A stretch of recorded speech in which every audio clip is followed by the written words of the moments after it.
Hello students, welcome in Parwaz institute. And आज हम 10th class की पहली पोएम करने जा रहे हैं जिसका नाम है dust of snow, written by Robert Frost. As we know कि रॉबर्ट फ्रॉस्ट की पोएम्स हम लोगों ने 9th क्लास में भी पढ़ी है। And that name is the road not taken, a very famous poem written by Robert Frost. आज की वीडियो में हम dust of snow cover up करेंगे and in next video we will do another poem written by Robert Frost. That name is Fire and Ice. So let's move on. And if we will go and we will know about Robert Frost first. As we know कि Robert Frost is American poet. He is very famous poet and he was born in March 26.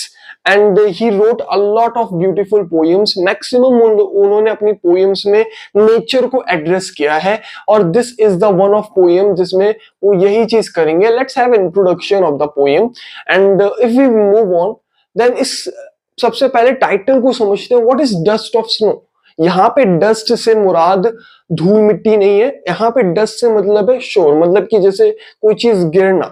Of snow मतलब snow का गिरना, fall होना. इसमें इस चीज को emphasise किया गया है और ये एक बहुत छोटे थीम पे कवर अप करता है, जिसका मतलब ये हुआ कि एक छोटी से छोटी चीज भी आपको बहुत बड़ी जॉय दे सकती है. कुछ भी चीज कभी भी चेंज हो सकती है. And let's go to the stanzas. And अगर हम लोग इसके फर्स्ट स्टेंजा को देखें, dust of snow the way a crow shook down on me the dust of snow from a hemlock tree.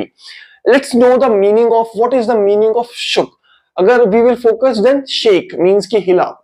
And what is a hemlock tree? It is a poisonous tree and you can see the image.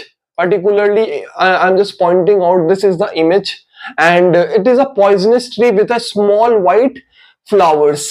So similarly in poem dust of snow means कि एक dust of snow गिरती है जिस वे से Robert Frost जा रहे होते हैं, the way a crow, तभी एक क्रो आता है एंड शुक डाउन ऑन मी, और वो उस पत्ते को शेक मतलब कि उस टहनी को शेक करता है और वो डस्ट ऑफ स्नो किसके ऊपर गिरता है? यस, रॉबर्ट फ्रॉस्ट के ऊपर में, जो कि एक हेमलॉक ट्री पे होता है वो स्नो का डस्ट.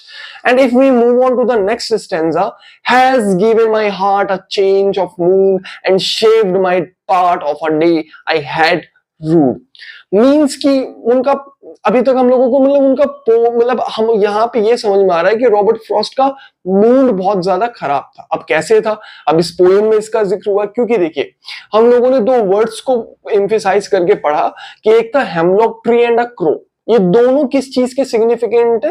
ये दोनों सिग्निफिकेंस देते हैं आपको नेगेटिविटी की, डेथ, जो कि चीजों को फॉलो अप करता है, तो उसी चीज को दिखाता है. और यहाँ पे एक चेंज आता है रॉबर्ट फ्रॉस्ट के मूड में, वो ये कि जैसे ही वो डस्ट ऑफ स्नो उनके ऊपर गिरता है तो उनका रेस्ट ऑफ पार्ट मतलब उनका जो दिन बचा होता है वो खूबसूरत हो जाता है जिस वक्त में वो सैड और उनका मूड ऑफ था.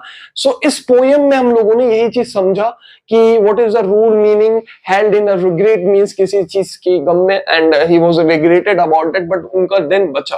तो we understood in this poem that ki how he manages to save his day by the small naturally thing happened with him, that was the dust of snow fallen on the Robert Frost. So this is the poem all about. This is a poem that you understood well. I hope so. That if you find any doubt or any query, you can ask. Stay tuned with Parvaz Institute. Thank you.